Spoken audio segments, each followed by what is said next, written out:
The gunshot echoed down Maple Street, silencing the cicadas of the summer night. Inside the Brennan house, the smell of gunpowder mingled with the lingering aroma of the abandoned dinner. Sarah, with trembling hands stained red, stared at Michael's motionless body on the living room floor. The man she had once loved, the father of her children, lay lifeless at her feet. As sirens began to wail in the distance, a single question reverberated in her mind. How had the American dream turned into such a bloody nightmare? Hello everyone. Before we continue with the story, I want to ask you to subscribe to the channel. Your subscription is very important to us, so please subscribe and take the opportunity to leave your opinion in the comments. All of this because, in the quiet suburb of Oakwood, nestled just outside of Chicago, life seemed to flow with a predictable rhythm. With its tree-lined streets and well-manicured lawns, Oakwood was the epitome of middle-class American life.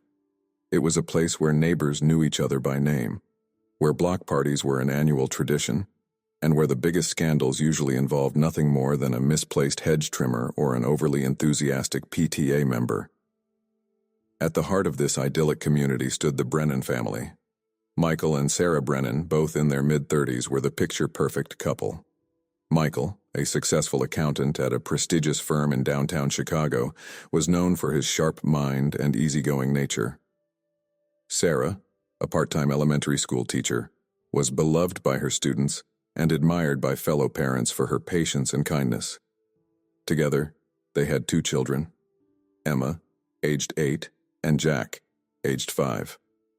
The Brennans lived in a charming 2-story colonial on Maple Street, their home a frequent gathering spot for neighborhood get-togethers.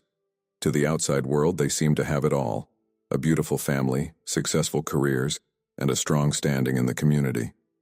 But as is often the case, appearances can be deceiving, and beneath the surface of this seemingly perfect life, dark currents were stirring. Sarah's younger sister, Rachel Thompson, lived just a few blocks away. Recently divorced and struggling to find her footing, Rachel had moved to Oakwood 6 months earlier, drawn by the promise of a fresh start and the comfort of family nearby. At 32, Rachel was strikingly beautiful, with long auburn hair and piercing green eyes that seemed to hold secrets. She worked as a freelance graphic designer, her flexible schedule allowing her ample time to spend with her sister and her niece and nephew. The sisters had always been close, their bond strengthened by a childhood marked by their parents' tumultuous relationship. When Rachel's marriage fell apart, it was Sarah who had insisted she move to Oakwood, promising her sister a chance to heal and rebuild her life. What Sarah couldn't have known was that this act of kindness would set in motion a chain of events that would ultimately shatter her own world. It began innocently enough. Michael, always the considerate brother-in-law, offered to help Rachel with some home repairs. A leaky faucet here, a stuck window there, small favors that seemed harmless at the time. But as the weeks passed, these innocent interactions began to take on a different tone. Lingering glances, casual touches that lasted a moment too long, conversations that strayed into territory just beyond the boundaries of familial affection. Rachel, vulnerable and lonely in the wake of her divorce, found herself drawn to Michael's steady presence and easy charm. For his part, Michael discovered in Rachel a spark that he hadn't realized was missing from his own marriage. The excitement of forbidden attraction, the thrill of secret glances across crowded rooms. It was intoxicating. Their affair began in the summer of 2018, hidden behind closed doors and whispered excuses. At first, both Michael and Rachel were consumed by guilt, each encounter followed by promises that it would never happen again. But desire proved stronger than their resolve, and soon their clandestine meetings became more frequent, more daring. For months they managed to keep their secret. Sarah, trusting and preoccupied with her own busy life, never suspected that her husband and sister were betraying her in the worst possible way. The children, too young to understand the complexities of adult relationships, remained blissfully unaware of the growing tension in their home. But secrets have a way of coming to light, and as summer faded into autumn, the first cracks began to appear in the carefully constructed facade of normalcy. Sarah started to notice changes in Michael: late nights at the office, sudden business trips, a growing emotional distance. At first, she attributed it to stress at work, but as the weeks wore on, a nagging suspicion began to take root. Rachel, too, was changing. Once open and warm with her sister, she became evasive and withdrawn. Their once close relationship began to strain, with Rachel making excuses to avoid family gatherings and cutting phone calls short. Sarah, hurt and confused by her sister's sudden coldness, couldn't shake the feeling that something was terribly wrong. The turning point came on a crisp October evening. Sarah, returning home early from a parent-teacher conference, walked in on Michael and Rachel in an intimate embrace in the kitchen. The world seemed to stop as Sarah stood frozen in the doorway, her mind struggling to process the betrayal unfolding before her eyes. What followed was a maelstrom of emotion: shock, anger, heartbreak. Sarah's anguished cries echoed through the house as she confronted her husband and sister. Neighbors, alarmed by the commotion, peered out from behind curtains, whispering among themselves as they watched Rachel flee the house in tears and Michael chase after her, pleading for a chance to explain. In the days that followed, the carefully constructed life of the Brennan family imploded. Sarah, devastated and humiliated, demanded that Michael leave the house. She cut off all contact with Rachel, unable to bear the sight of the sister who had betrayed her so deeply. The children, confused and frightened by the sudden upheaval, clung to their mother, sensing that their world had irrevocably changed. As news of the affair spread through Oakwood, the community was divided. Some rallied around Sarah, offering support and condemning Michael and Rachel for their actions. Others, titillated by the scandal, gossiped behind closed doors, dissecting every detail of the affair and speculating about what would happen next. Michael, torn between his love for his children and his feelings for Rachel, moved into a small apartment on the outskirts of town. He tried to maintain a relationship with Emma and Jack, but the strain of the situation made every interaction painful and awkward. Sarah, her trust shattered, struggled to co-parent with the man who had betrayed her so completely. Rachel, ostracized by the community and cut off from her family, retreated into isolation. The guilt of what she had done weighed heavily on her, and she found herself spiraling into depression. Her work suffered, and she began to withdraw from the few friends she had made in Oakwood. As weeks turned into months, the initial shock of the revelation began to fade, replaced by a simmering tension that permeated every aspect of the Brennans' lives. Sarah, once the picture of composure, became prone to mood swings, alternating between rage and despair. She threw herself into her work at the school, staying late into the evening to avoid the emptiness of her home. Michael, struggling to balance his responsibilities to his children with his desire to be with Rachel, became increasingly erratic. His performance at work began to slip, and rumors of his affair reached his colleagues, tarnishing his once sterling reputation. He found himself drinking more heavily, seeking solace in alcohol to numb the guilt and confusion that plagued him. Rachel, meanwhile, clung to the hope that she and Michael could build a life together. She pressured him to finalize his divorce from Sarah, dreaming of a future where they could be together openly. But Michael, torn between his feelings for Rachel and his love for his children, hesitated, unable to fully commit to either path. As the holidays approached, the tension reached a breaking point. Sarah, facing the prospect of her first Christmas alone with the children, reached out to her parents for support. The elder Thompsons, horrified by Rachel's actions, arrived in Oakwood, bringing with them a new wave of family drama and recrimination. On Christmas Eve, Michael, drunk and despondent, showed up at the Brennan house begging Sarah for forgiveness and a chance to spend the holiday with his children. Sarah, her anger reignited by his presence, refused to let him in. A heated argument ensued on the front lawn, neighbors watching in shock as the once respected couple hurled accusations and insults at each other. Rachel, alerted to the situation by a concerned friend, rushed to the scene. Her arrival only served to escalate the conflict, with Sarah turning her fury on her sister. In a moment of blind rage, Sarah lunged at Rachel, years of pent-up resentment and betrayal exploding in a physical altercation that left both women bruised and bloodied.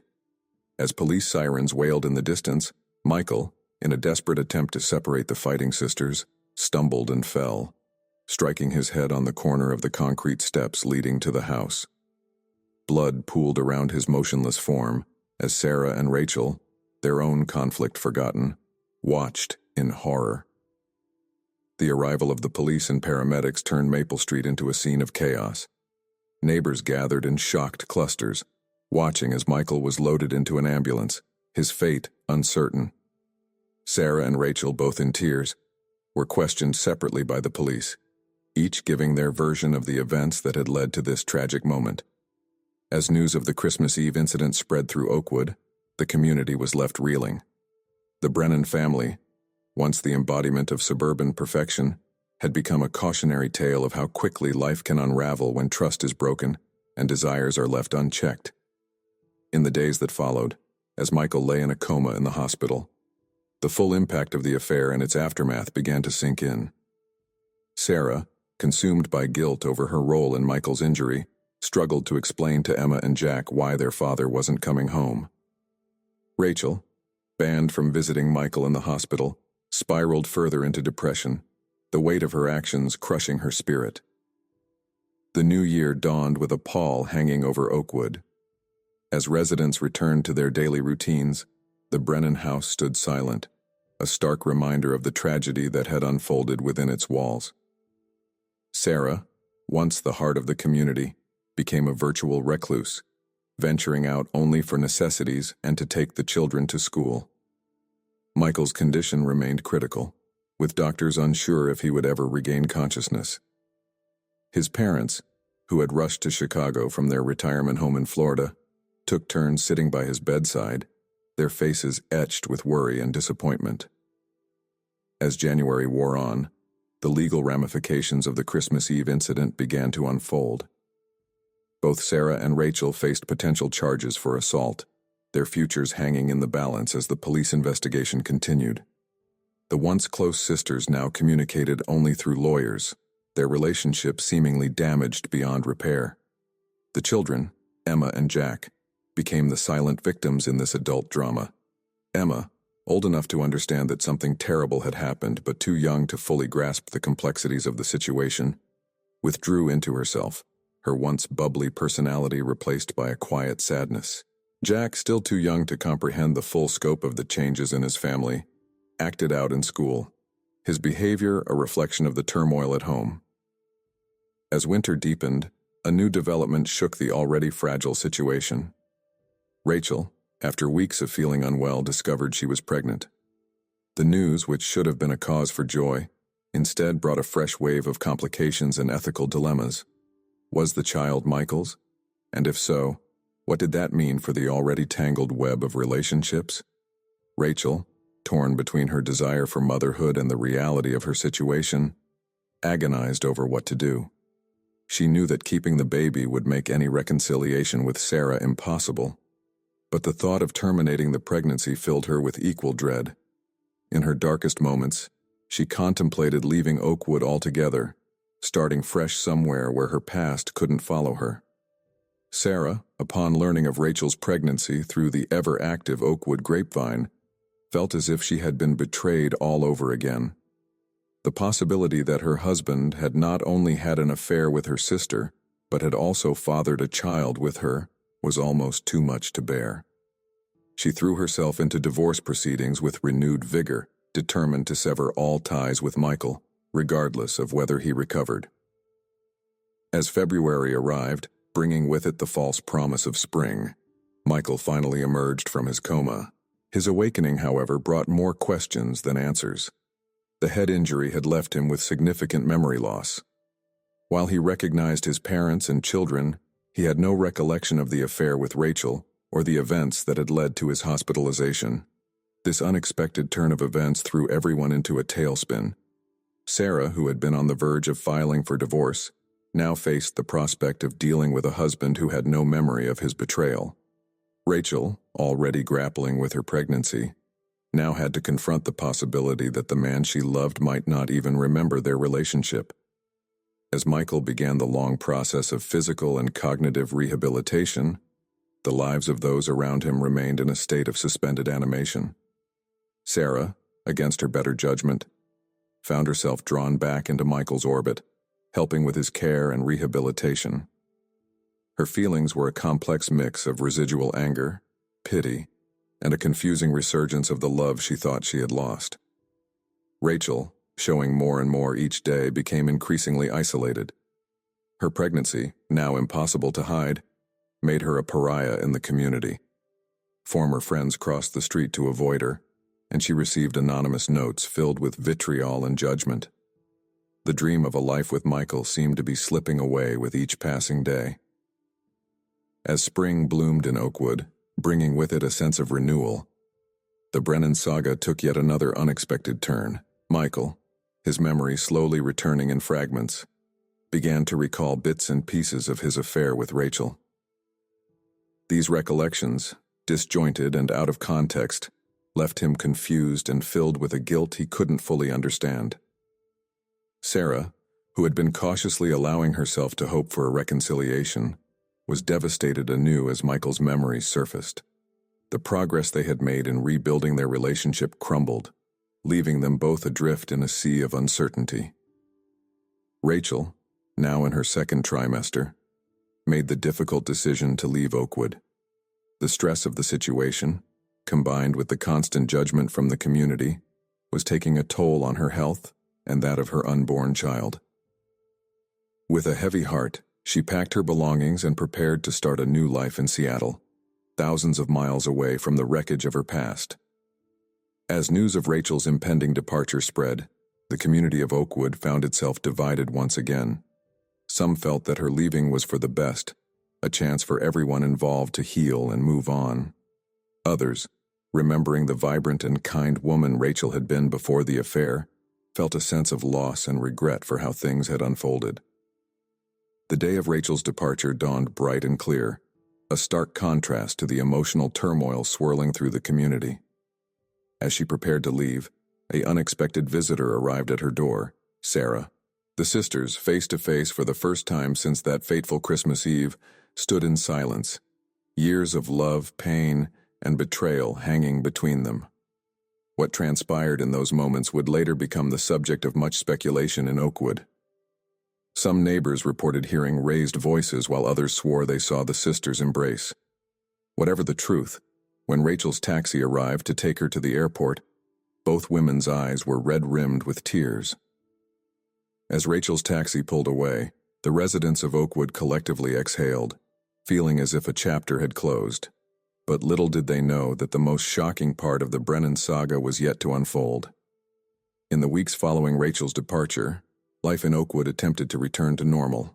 Sarah, emotionally exhausted, focused on her children and her work, trying to rebuild some semblance of stability in their lives. Michael, still recovering both physically and mentally, moved back into the family home, sleeping in the guest room as he and Sarah attempted to navigate their new reality. It was on a warm evening in late May that the final act of this tragedy began to unfold. Michael, having made significant progress in his recovery, decided to take a walk around the neighborhood, something he hadn't done since before the accident. As he strolled down Maple Street, memories began to flood back. Not in fragments this time, but in vivid, overwhelming detail. The full weight of his actions, the affair with Rachel, the pain he had caused Sarah and the children, the events of Christmas Eve, it all came crashing down on him at once. Overwhelmed by guilt and shame, Michael stumbled back to the house, his mind reeling.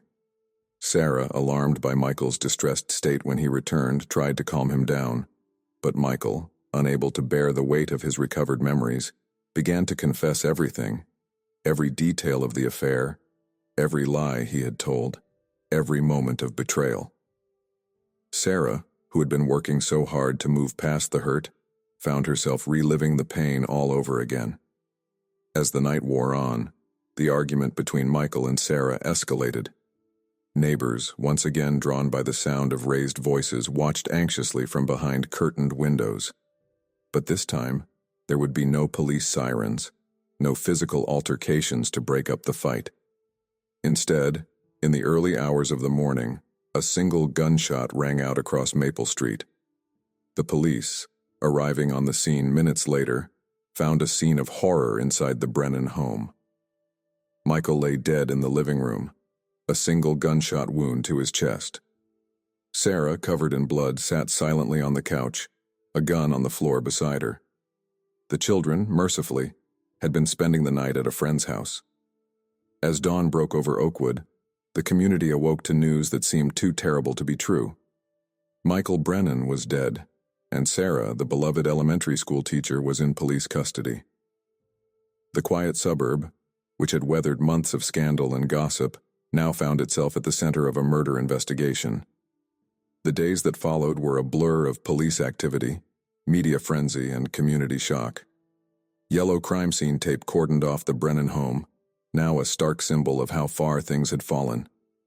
Reporters from Chicago and beyond descended on Oakwood, their satellite trucks lining Maple Street as they vied for the latest updates on what was quickly becoming a national news story.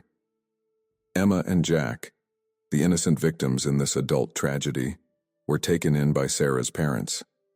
The elderly couple, already reeling from the scandal involving their daughters, now found themselves thrust into the role of full-time caregivers, trying to shield their grandchildren from the harsh realities of their new situation. As details of the shooting emerged, the community of Oakwood found itself grappling with complex emotions. Many who had stood by Sarah throughout the affair and its aftermath now struggled to reconcile the image of the kind, patient teacher with that of a woman capable of murder. Others, remembering the pain and humiliation Sarah had endured, found themselves questioning whether they might have been driven to similar actions under such circumstances. The investigation into Michael's death was thorough and swift. Forensic teams combed through the Brennan home, collecting evidence and reconstructing the events of that fateful night. Sarah, initially silent and seemingly in shock, eventually provided her account of what had transpired. According to Sarah, Michael's sudden recovery of his memories had led to a heated argument. She claimed that as the night wore on, Michael became increasingly agitated and self-loathing. In a moment of despair, she said, he had produced the gun, a weapon Sarah hadn't even known was in the house, and had threatened to take his own life. In the struggle that ensued as Sarah tried to wrest the gun away from him, it had gone off, the bullet striking Michael in the chest. The veracity of Sarah's account became the subject of intense scrutiny. Forensic evidence seemed to support her claim of a struggle, but questions remained. Why hadn't she called for help immediately after the shooting? Why was the gun found on the floor instead of in Michael's hand? And perhaps most puzzlingly, where had the gun come from in the first place? As the investigation continued, another key figure re-entered the story. Rachel, upon hearing of her brother-in-law's death, returned to Oakwood, her pregnancy now in its final stages. Her arrival reignited the town's gossip mill and added another layer of complexity to an already tangled situation. Rachel, visibly distraught and clearly struggling with the weight of recent events, became a person of interest in the investigation. Police questioned her extensively about her relationship with Michael, the events leading up to Christmas Eve, and her subsequent departure from Oakwood. While she was not considered a suspect in Michael's death, her testimony could prove crucial in understanding the events that had led to that tragic night. The presence of both sisters in Oakwood once again brought long-simmering tensions to the surface. Sarah, awaiting trial and released on bail, was forced to confront the sister who had betrayed her. Rachel, dealing with the loss of the man she loved and the impending birth of a child who would grow up without a father, faced the judgment and scorn of a community that had once welcomed her. As summer settled over Oakwood, the legal proceedings began in earnest. Sarah was charged with second-degree murder, her claim of accidental death during a struggle meeting with skepticism from the prosecution. The district attorney, sensing the public interest in the case, pursued it aggressively, painting a picture of a woman driven to murderous rage by betrayal and humiliation. Sarah's defense team, led by a high-profile attorney from Chicago, argued passionately for their client. They portrayed Sarah as a victim of her husband's infidelity, of her sister's betrayal, and ultimately of a tragic accident born out of emotional turmoil. They highlighted her stellar reputation in the community, her dedication to her children, and the trauma she had endured over the past year.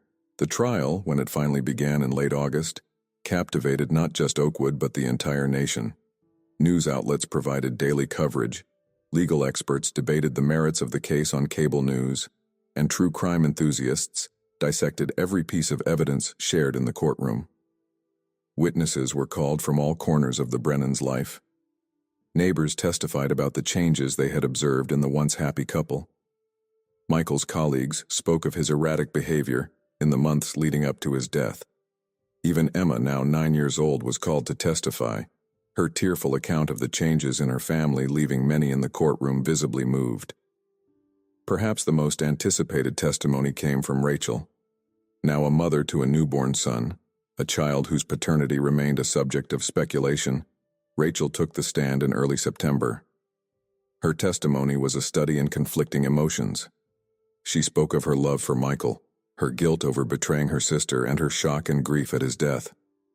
When questioned about the gun, Rachel dropped a bombshell.